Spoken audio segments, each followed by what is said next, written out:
siyang alam. And pagsasabihin niya in public, magagalit ang mga drug lords sa kanya.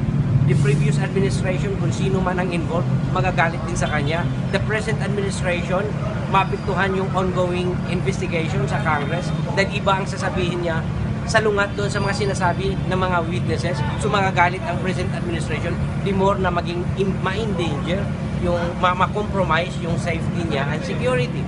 So nabuo sa isip niya and he finally decided sa presidente lang siya magsasalita. Sasabihin niya ang totoo at ang lahat ng alam niya. Matagal na raw pinangangambahan ni JB Sebastian ang kanyang buhay sa loob ng bilibid, pati na ng kanyang pamilya. Lalo pa nung idinawit siya sa drug trade sa bilibid at iniugnay din kay Senator De Lima ayon sa kanyang abogado.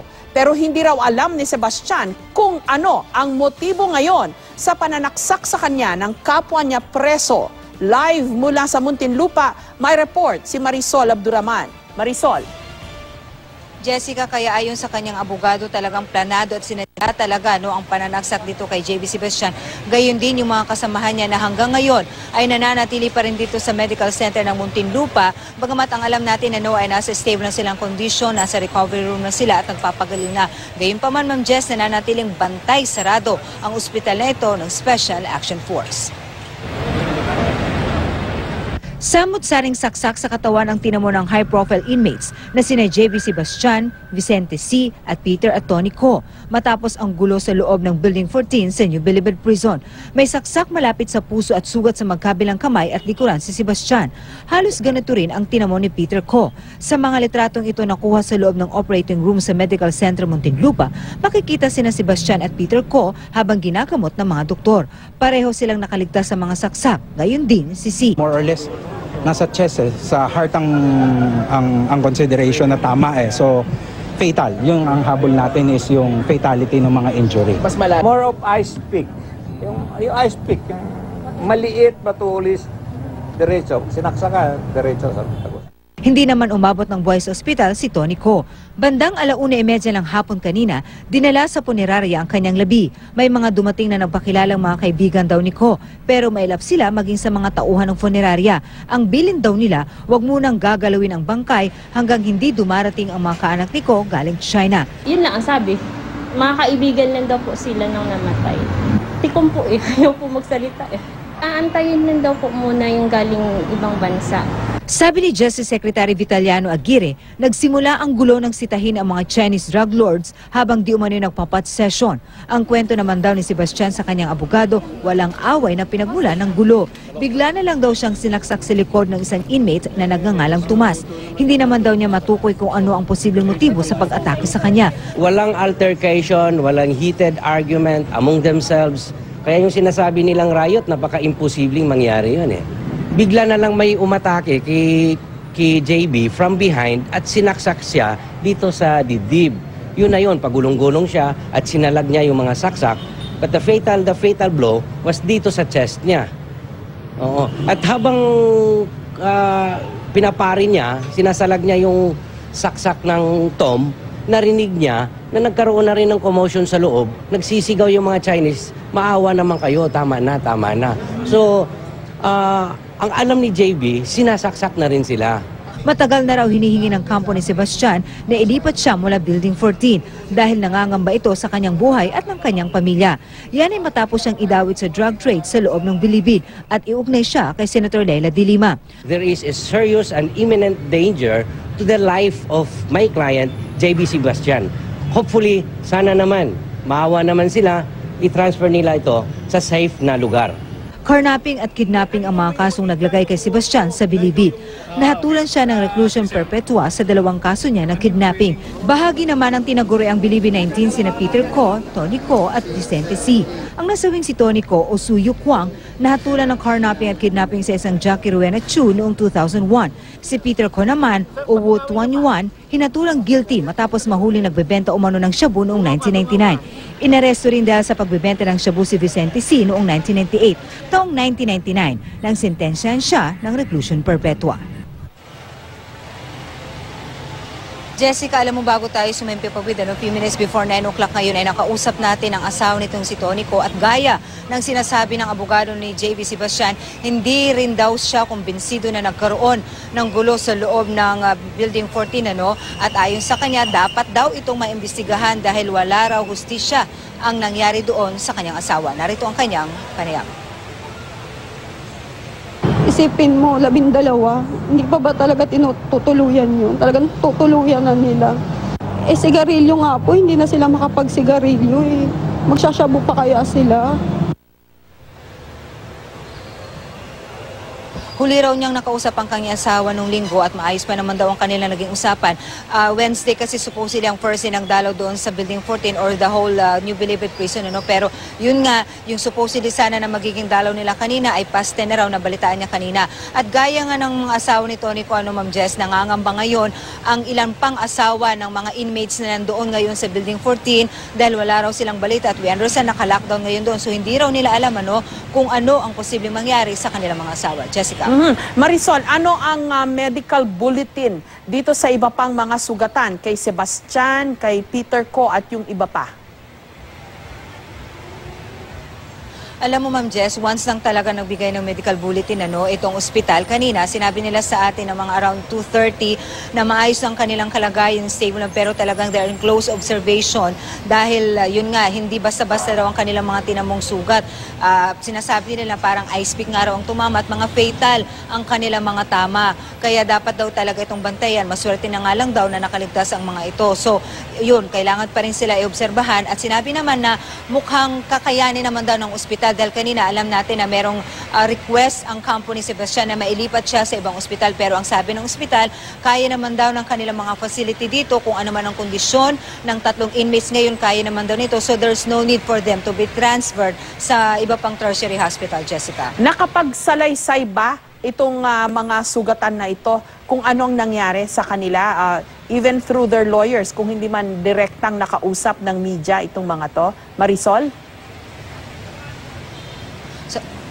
Talagang, alam mo, Ma'am Jess, sa sobrang higpit, pupunta nga lang tayo sa pinto ng emergency room ng ospital. Talagang tinataboy tayo literally, Talagang bantay, sarado, napakahigpit ng mga staff. Kung gaano sila kahigpit doon sa New Bilibid Prison, ganun din ang security na kanilang pinapatupad dito. Buti na lamang nagkaroon tayo ng chance na makakaroon ng balita doon kay JB Sebastian sa pamamagitan ng kanyang abogado. So siya lamang talaga, Ma'am Jess, ang ating nakuhanan kung ano talagang nangyari. At yun nga, ang sinasabi nga nitong abogado ay wala naman daw talagang nangyaring gulo. Nagulat na lamang sila nang biglang may nanaksak sa kanilang likod. Bukod dyan, nakausap natin ang isa pang inmate na unfortunately nga po ay napatay itong si Tonico at base daw doon sa kanyang mga nalaman, wala naman daw talagang nangyaring gulo. Siya mismo hindi raw siya kumbinsido dahil wala naman daw yung sination ng mga Chinese na mag-engage dito sa gulo. Hindi rin daw totoo ayon sa kanila na nagkaroon ng pot session dahil kahit sila daw na mga misis na dadalaw doon ay pinaghuhubad maging ang kanilang underwear. And sorry for saying this, pinapabuka para to make sure na wala raw yung kanilang mga legs, to make sure na hindi sila makakapagpasok ng kontrabando. Gaya na lamang nitong shabu dahil ganun daw kahigpit, kaya napaka-imposible daw na magkakaroon ng pot session gaya ng sinasabi. So itong asawa lamang ni Tonico at yung abogado ni Sebastian lamang ang ating nakuhanan dahil hindi talaga tayo nagkaroon ng pagkakataon na makalapit. Although we understand, may mga kamag-anak po silang dumalaw kanina dito sa ospital, Jessica. Pero itong abogado ni Sebastian, nakausap niya si Sebastian at nasabi niya yung kanyang bersyon ng nangyari. Tama ba, Marisol, yung intindi ko? That's right, Ma'am Jess, kasi among sa kanila na 3, itong si Sebastian ang medyo mas nakakausap kanina. Si Peter Ko, for a time, naging 50-50 ang kanyang kondisyon actually. Tapos ito naman si Vicente C, ay hindi rin ganun ka-okay ang kondisyon. So nung mga time na yon, nung dinala sila dito, mga few hours after that, si Sebastian ang nakakapagsalita according to Bucor mismo. Kaya naman nakausap siya ng kanyang abogado at ito ang pinarating sa atin ng kanyang abogado na base sa sinabi sa kanya ni Sebastian, ganun nga daw ang nangyari. Kasi nga, narinig lamang natin ng Bucor kung ano daw ang nangyari, yung kanilang version. Ika nga, na nagkaroon ng gulo, pero nalaman natin mula sa abogado ni Sebastian na base daw sa pagsasalaysay sa kanya ni Sebastian, ganun nga ang nangyari. Walang gulo at bigla na lamang daw silang pinagsasaksak, Jessica. Maraming salamat sa iyo, Marisol Abduraman. Samantala, sa mga oras na ito, balikan muna natin ang aming kasamang si George Bandola mula po sa Muntinlupa. Kaugnay pa rin ang naganap na riot sa loob ng New Bilibid Prisons. George? After being mga kaibigan, si Dr. Uriel Halum, ang Medical Director ng Medical Center Muntinlupa. Pakinggan natin. Malapit sa chest area. Sa may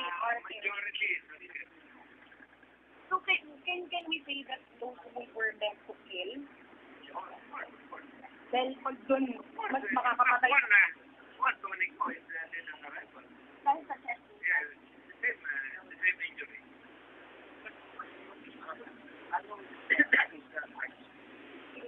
More of 5 feet. More of 5 feet. Yes, the same. Marami. What's your father? So, nailimit ito sa parking o sa sinasabi mo? David Sebastian. Sir, can you describe to us, based din sa wounds nila, anong type na po, sir, yung pinamit mo na more of ice pick? Yung ice pick. Maliit na tuloy. Pero sir, metal ba or improvised daw, sir, kasi yung info na nakarating din namin? Hindi namin nakita. Personal quality. Tapos na lahat. Wala na kami. So, sir, lahat sila stable. Yes. How long do you hope to hear you? Ito, ang mga 5 days. 5 days. Pero so far, ang advice ng mga doctor, yes, of course.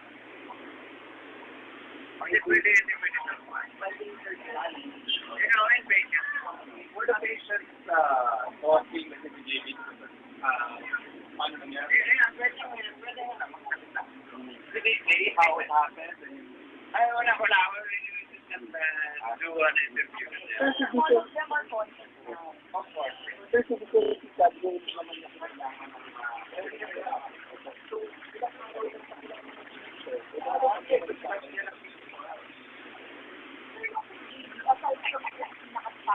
meron pa ba siyang may mga iba pa bang kasi yung staff. Kasi kami may pang-sure to say. Ano yung pinaka-sabi mo yung legal counsel, sir? Ang pinaka-malagay mo lang sa amin, hinahapit sa part, meron ba yung tama naman? Ito si Dr.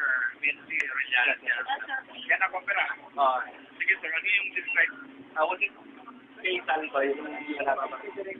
Yung location of course, it's fatal. Cardiac area. What we're considering kasi, one of the consideration is cardiac tamponade. Although patient didn't exhibit any signs of tamponade. Although patient is still under observation. Sir, bakit describe yung malapit sa heart? Well, in consideration, 4th to 5th ICS, so that's intercostal area. 4th ICS meaning mid-clavicular area. So, malapit siya talaga sa cardiac area. Tinamaan sir yung lungs. Lungs, yes. Wala kayong actually, wala naman. All are punctured wounds. So, upon X-ray, ang consideration natin is kung merong natira.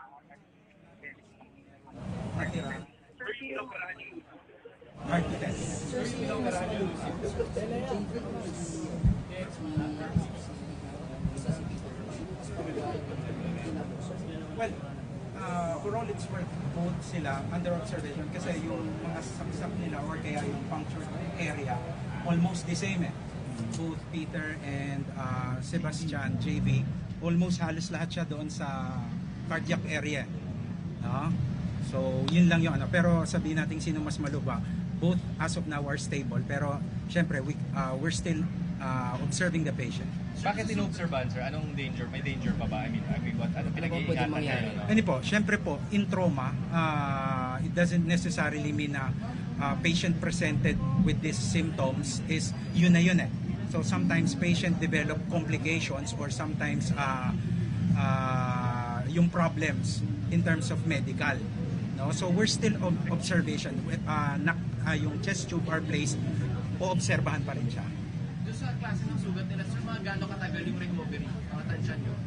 Well, ang problem natin kasi niyan, kung yung blood, no, per se, no, will observe until such time na decrease na yung lumalabas niyan, stable ang patient. So marami tayong criteria before we decide when to take out the chest tube. Pero as of now, observe. Sir, sabi nung legal counsel ni JB, nagre-request sila na mailipat sa Asian Hospital. Kailangan pa ba yun? Or hindi na, alam mo yung kaya na naman ng kaya dito yan. Kayang-kaya dito yan. Wala. Kayang-kaya dito yan. Sir, may request na ba na manatili sila dito legally? And then, syempre, we all have the staff here and so it's a consideration for the hospital. A request? Yung request stay here muna sila kasi they're high-profile inmates. Tatlo sila and then you'll have all these staff and newborn persons. Well, right now, dito muna sila until such time na may mag-request silang transfer. Pag stable ng condition nila at may request for transfer, we will grant the request. Sir, kailangan pa ba silang I-transfer? No more. We can manage it here. Sir, to clarify lang ulit yung kay Vicente. Sa chest area din, sir, yung niya? Pero ba sa chest? Vicente, sa likod siya. Sa left posterior chest. Tsaka sa tagiliran. Punctured din. Both are punctured. Pero can we call that minor dahil hindi kinailangan mag-surgery or major pa rin? Well, as ang category naman yan, still we don't really say na critical yan. Still, ang importante niyan is we monitor the patient anytime, any instance na unstable. That's the time na we do something kung kailangan gawin. Pero as of now, incident was 7-8 o'clock in the morning. Until now, medyo stable naman yung vital signs. So there's still room for observation. So yung namatay, pareho rin yung injuries? Anong ikinamatay yan, sir? Anong puncture? Hindi, kasi yung expired, mas marami talaga eh. DOA siya upon arrival dito sa hospital. Considering sa yung dami ng saksak, mas marami talaga. So yung going back to chest. Sebastian, you said left and right extremities and then may likod and then meron dito. Yeah. Sir, so yung kay JP meron din sa kamay? Si JB meron rin sa extremities, pero all are punctured wound kasi ang consideration if it's stopped, masyadong maliit eh, yung it's less than 0.5 centimeters yung mga tusok eh. So si Peter may mga extremities din. Or something alin? Extremities din. May mga puncture Si Peter actually more on sa chest siya.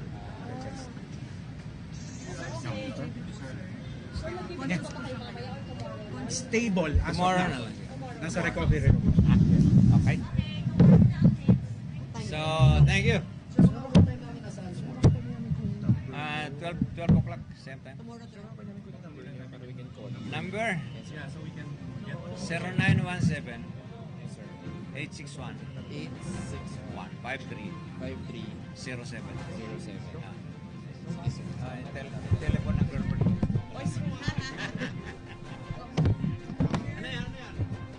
Okay, si Dr. Oriel Halum, mga kaibigan, ang medical director nitong Medical Center Muntinlupa sa kanyang pagpapaliwanag na so apat yung nandito ngayon, si JV Sebastian, si Peter Ko at si Vicente C, yung medyo nasa maayos ng kondisyon. Yung pang-apat kanina ay dinala na nga doon sa Funeraria Eastern Funeral, si Tony Ko. At binabanggit itong si Dr. Halum na talagang maraming tama yung ikinamatay nitong si Tony Ko na naging dahilan ng kanyang pagkamatay, at gayon rin si JV Sebastian na malapit na dun sa puso yung kanyang pinakamatinding tama, pero lahat naman sila dalawa sina JV Sebastian at itong si Peter Ko ang talagang nangailangan ng matinding operasyon, pero si Vicente C ay hindi na kinailangan ng operasyon, pero all of them are in stable condition at they will remain in this hospital for at least 5 days ayon kay Dr. Halum. At kung ano man yung magiging abiso ng Bureau of Corrections, kung ililipat pa sila o dadalhin ng diretso sa New Bilibid Prison sa pagtatapos ng kanilang pagpapagamot dito sa Medical Center Muntinlupa, ito yung susundin pa rin ng ospital. Bukas na ng tanghali, magpapalabas ng susunod na medical advisory o medical bulletin ang ospital kaugnay ng kalagayan ng 3 pang naiiwang pasyente dito po sa Medical Center Muntinlupa. Mula po sa Muntinlupa para sa PTV News, ako po si George Bandola. Maraming salamat sa iyo, George Bandola. Ako po si Cathy San Gabriel. Subscribe na sa PTV YouTube channel. I-click lang po ang subscribe button. Samantala sa puntong ito, kasama po natin si Attorney Eduardo Arriba. Siya po ang abogado naman ni JB Sebastian. Attorney, magandang hapon po sa inyo. Good afternoon, G. Apo, sa ngayon ho, kumusta na ho yung si JB dito sa Medical Center? After ongoing a minor operation in the operating room, nilabas na si JB and stable na siya and okay. Apo, ano ho ba ang pananaw nyo dito sa pangyayaring ito? Kasi dalawang anggulo yung tinitingnan. Anong pananaw ni JB din dito nung nakausap nyo po? Ang sabi ni JB na wala naman daw mga altercations, wala namang exchange of arguments. Biglaan na lang na inatake siya. So ang conclusion niya dito is planado itong nangyari sa kanya. Apo. The same holds true with respect to Peter Ko, Vicente, and Tony Ko. Apo. Nakikita niyo ho ba, kumbaga parang nakikita ho ba niya, sa tingin niya talagang naisang patahimikin na may kinalaman po sa investigasyon? Well, ang sabi niya, it could be related to the ongoing investigation on the proliferation of illegal drugs at the NBP. So it has relation. Opo. May petition din ho kayo na, may motion ho kayo na mailipat siya sa Asian Hospital, tama po ba? Yeah, we have a pending request. Although verbally, we're waiting for OIC Asuncion if he will require us to file a formal request, and we will do so. As regards the security of JB after he's being discharged from the hospital, we are going to file a request for the transfer of JB Sebastian from Building 14 to any facility even within the premises of NBP. Actually, para malaman ninyo, simula pa noong 1 taon, meron na kaming request so that JB will be transferred from Building 14 to the maximum security compound. Because alam natin at alam ng lahat na prior to the transfer of JB Sebastian to Building 14, binomba, hinagisan ng granada ang NBP, yung maximum security compound, and JB Sebastian was the target. Kaya nag-request na kami na i-transfer na siya. But unfortunately, yung request namin ay final with the former director of the Bucor was denied. Nag-file ako ng another request addressed to the Secretary of Justice Kagiwa during his time.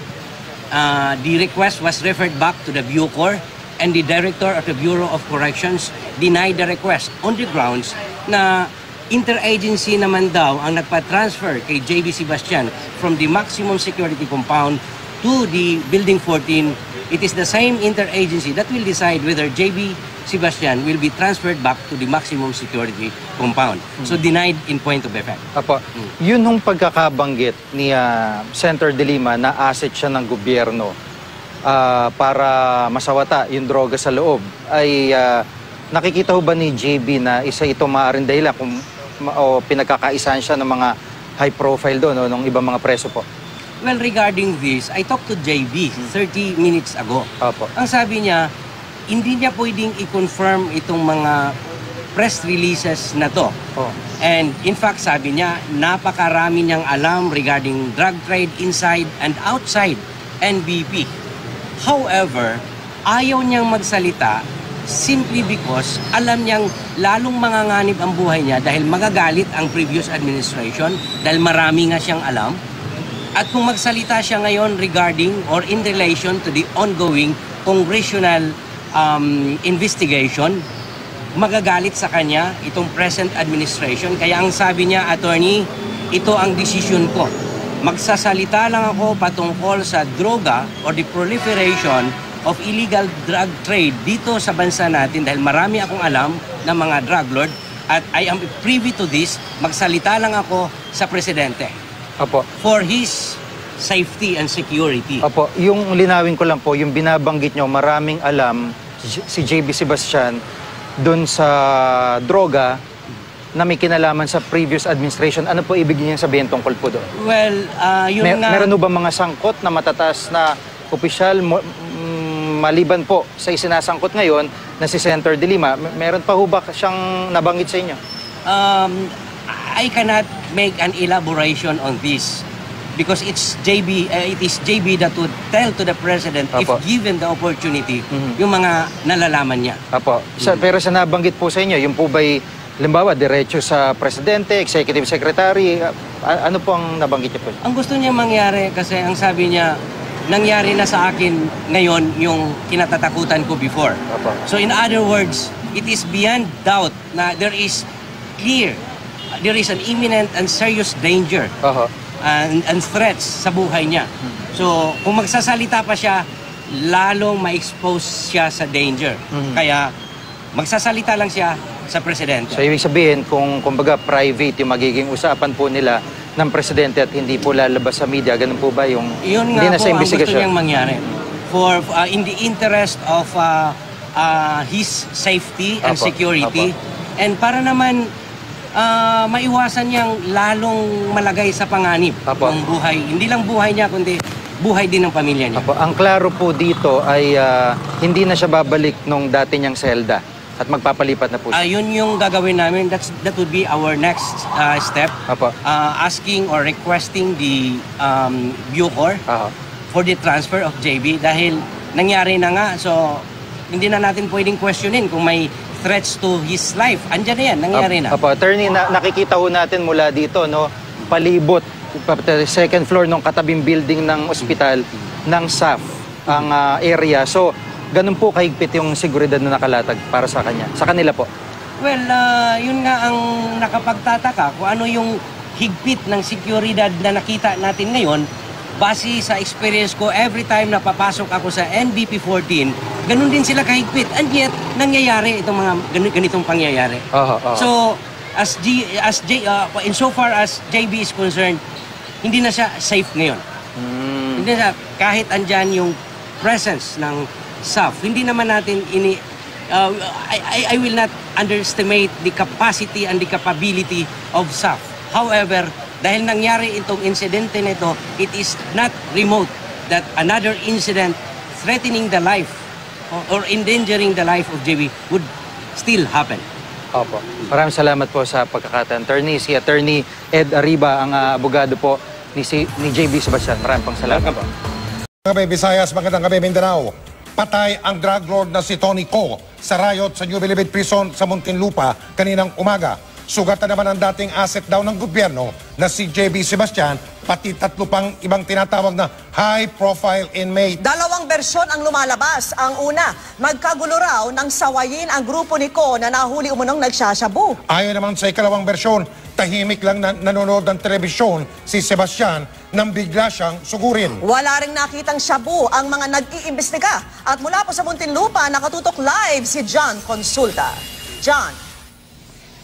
Mike, Vicky, dalawang bersyon ng kwento ang lumalabas ngayon sa isinasagawang investigasyon sa nangyaring riot ng mga inmate sa Building 14 kung saan ikinamatay ng isa at ikinasugat ng 3 high-profile inmate sa loob ng New Bilibid Prison.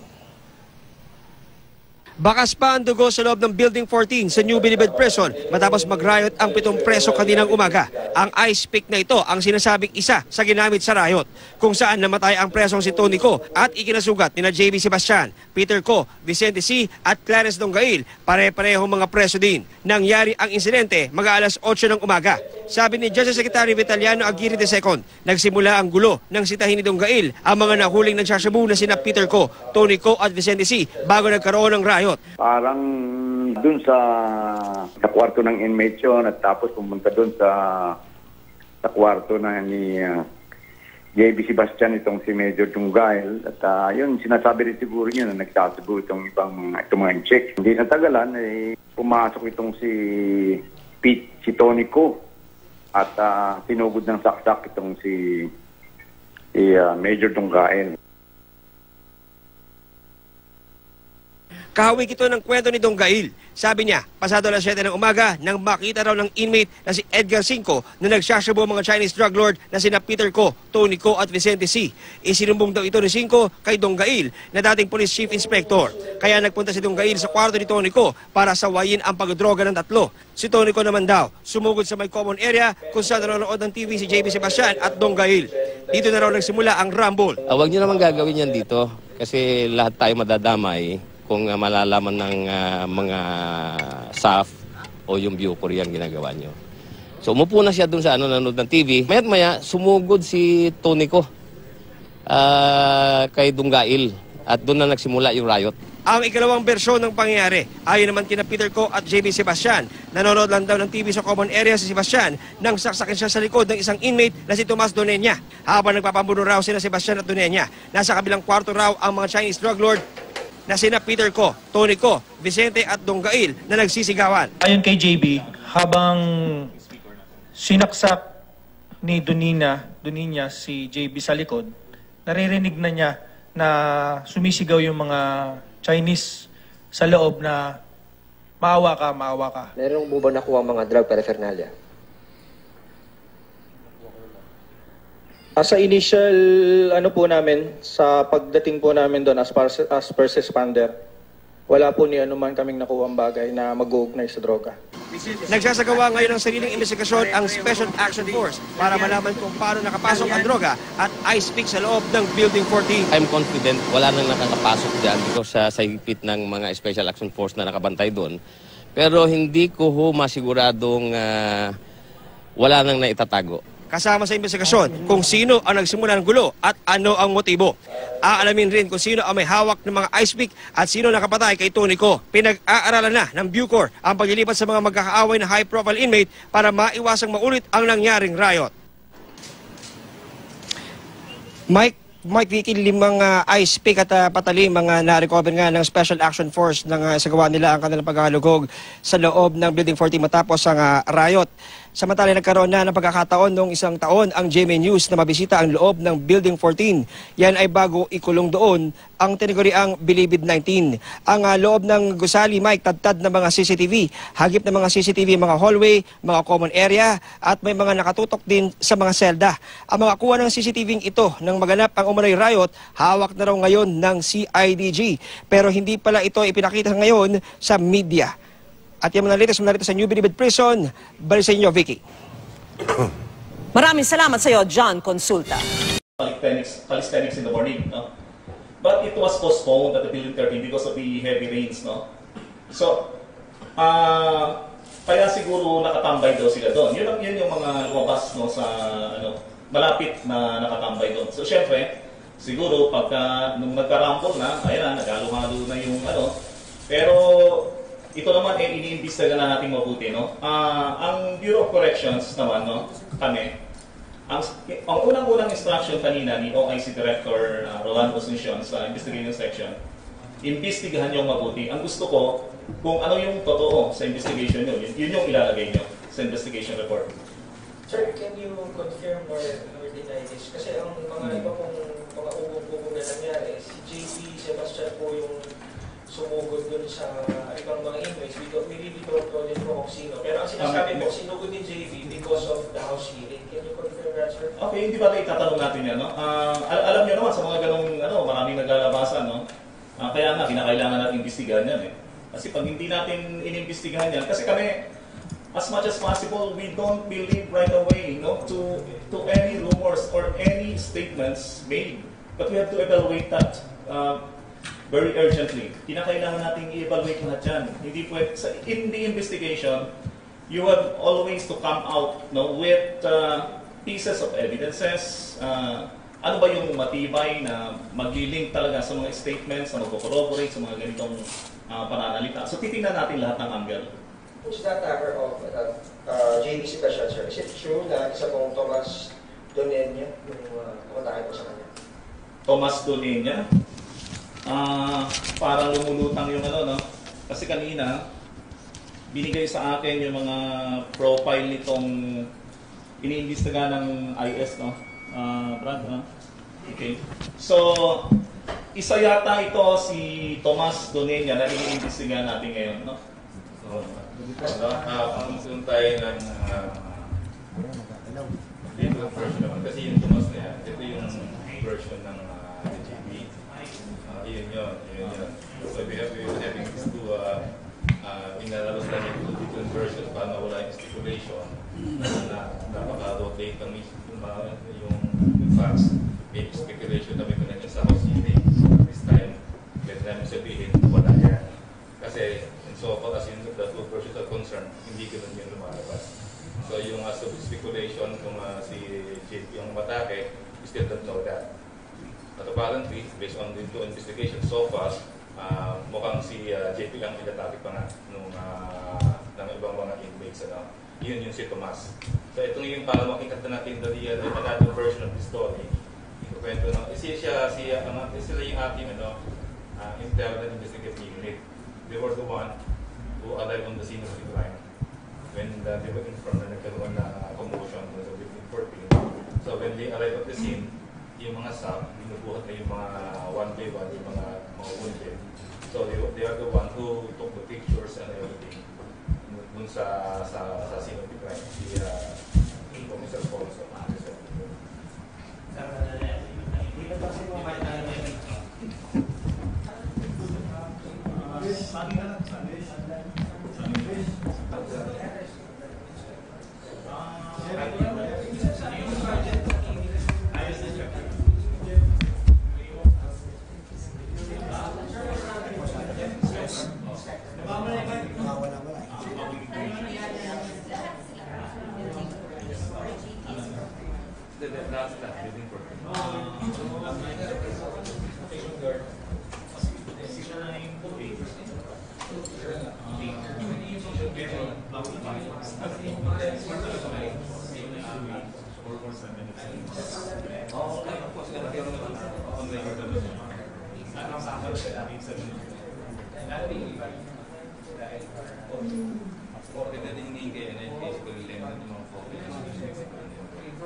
Sir, at around 8:15, naka-receive po kami sa investigation section ng call from the operation center na meron nga daw pong nangyari insidente sa Building 14. At around 8:20, apat po kaming investigador na dumating sa Building 14. Pero hindi na po namin inabutan doon si JB Sebastian, Peter Ko, at si Tony Ko, at si Vicente C. Naitakbo na po sila sa ospital. Pagdating po namin doon, una naming nakita sa pintuan po ng mess hall ay may bakas na po ng mga dugo. Hanggang po sa kubol ni Tony Ko at hanggang sa CR meron din po mga bakas ng dugo.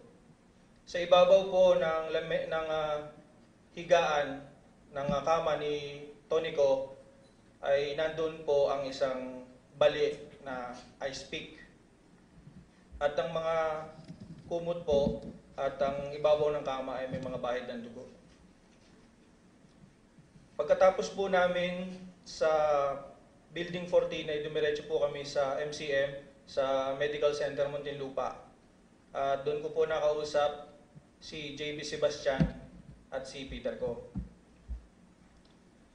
Sa initial interview ko po kay JB Sebastian, sinabi niya po na ang sumaksak sa kanya mula sa likod ay si Tomas Donenia.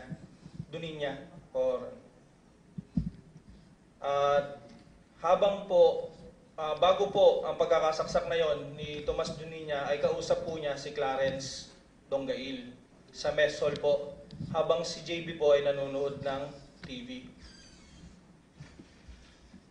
After po na, bago po ang pananaksak ni Tomas Donenia, dumating po si Peter Ko around 7:30, dumating po si Peter Ko kasama si Vicente C.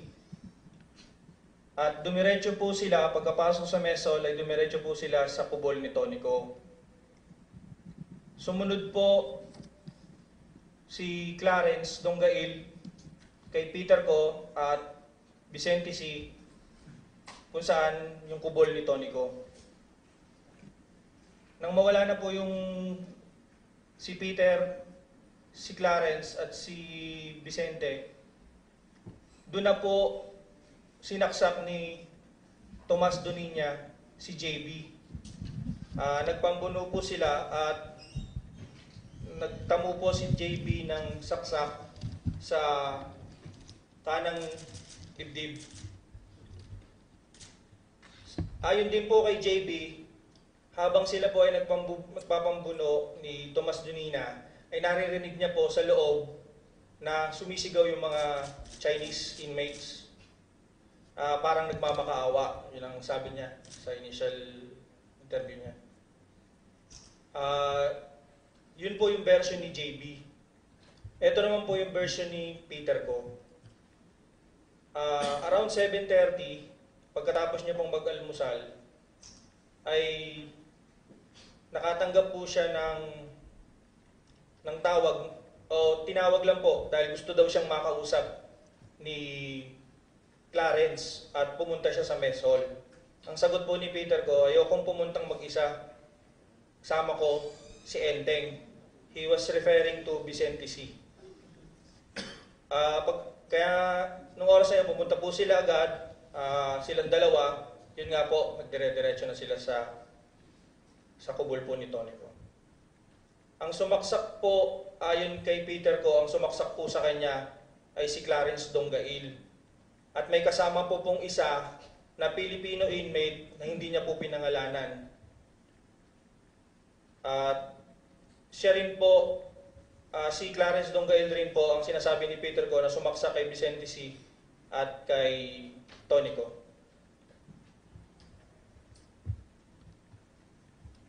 Po sa post-crime investigation, meron po ba nakuha ang mga drug paraphernalia? Sa initial po namin, sa pagdating po namin doon as first responder, wala po ni man kaming nakuha ang bagay na mag-uugnay sa droga. So, will that dispute yung pong unang angulo na nang huling nagpapat-session po yung tatlo? Again, hirap magbigay na conclusion now. And so, for us yung testimonies, ang sinasabi lang, walang nakitang droga, pero kung for us to have a conclusion kagad what really happened, it will be premature. Kasi nga, still undergoing investigation. We're just presenting to you the true views para naman di tayo mag-speculate na baka it's a political reason. Hintayin lang natin matapos. Ang sabi naman ng CIDG, once na magbigay ng go signal yung doctor, within a week, lalabas nila yung kanilang full investigation. So the list will be at least next week daw. Sir, of course, these people belong to different gangs or groups, di ba? So may nakikita po ba kayong mga posibleng iringan itong dalawang groups? Actually, dalawang gangs involved, Commando at BCJ. JP being a member of Commando, Clarence is a member of BCJ, and then si Peter Ko, and then Vicente C is also a member of Commando. Si Tonico, I believe, is a former Commando ata, naging BCJ na din. Si Antonio ata is a Commando member, is a GI. So may tatlo yung nag-interplay dito, so mahirap i-speculate na baka nagkampihan o nag-ano sila. Kasi may ibang involved din na nag-iisa yung GI nga, yung sumaksak kay JB, si Tomas. Pero it could be one, pwedeng tingnan na angulo yan kung ano. Pero sir, what are the plans now? Kasi may drug angle nga po tayo. Is it subject po ba to drug test? Yes, of course. Kausap ko lang kanina si Superintendent Rabo. Sinabihan ko sa kanya para naman at least fresh pa yung kung if ever there will be traces of shabu, dapat mag-undergo kagad ng drug test actually sa buong sa lahat ng inmates sa Building 14, pero unahin nyo na yung mga nasa may hospital. Sir, in as much as meron pong tatlong version lumalabas doon sa... Actually, titignan mo parang hindi siya tatlong version eh. Nagko-collaborate yung sinasabi ni JB tsaka ni Peter ko eh.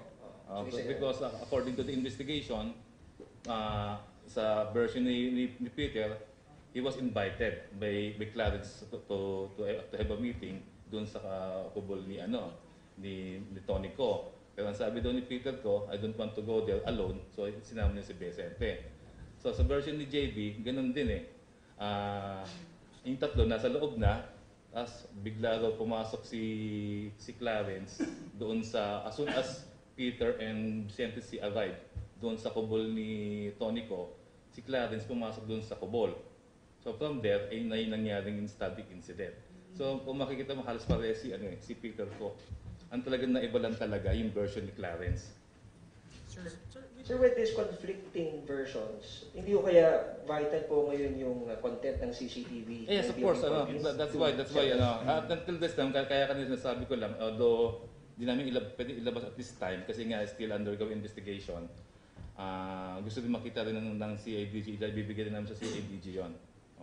Ang hirap lang kasi ilabas sa media ngayon yan, baka magkaroon ng iba't ibang uri ng speculation, interpretation, everything. Let it be handled by professional people na kaya mag-analyze ng CCTV footages. Sir, I don't mean to be pushy, sir. No? Baka naman pwedeng kahit part lang ng CCTV makita namin. Papakita na siguro namin dun sa mga version na sinabi papakita lang muna natin siguro yung nakuha mga still pictures. Kahit hindi po full, yung mabawa lang, yung proof lang kung sino dun sa kanila yung nagsasabi ng totoo. Sir, ito 1 week lang sinasabi ng CIDG. Let's wait for that. Thank you, sir. Sir, sir, yung sinasabi naman na version ni JB na may sumaksak sa kanya sa likod, does it mean na siya talaga yung target? Mahirap mag-speculate kasi pag ganun ang mga tanong natin, nag-speculate na tayo eh, no? Hindi natin alam kung ano talaga what really happened. It could be may usapan si Clarence, following yung theory ni JB. Kung magdugo tayong conclusion dito, it could be there must be an agreement between Clarence and Tomas for that thing to happen. Pero at this time, ang hirap mag-speculate. Let it be handled by professional investigators. Walang malinaw. Kasi ang sabi ni JB, as soon as Peter Ko and Vicente C arrived sa kubol ni Tony Ko, parang it appears na may simultaneous na lumabas si Thomas sinaksak si JB. Parang ganon. So we're looking into, because of the testimony, ang mga nag-lead sa amin is to look into the three possible deadly weapons. Kasi apparently lumalabas sa kwento, tatlo yung assailant. So definitely there must be three deadly weapons here. Hindi pwedeng isa lang na nakita doon on top of the bed ni Tony Ko. Sir,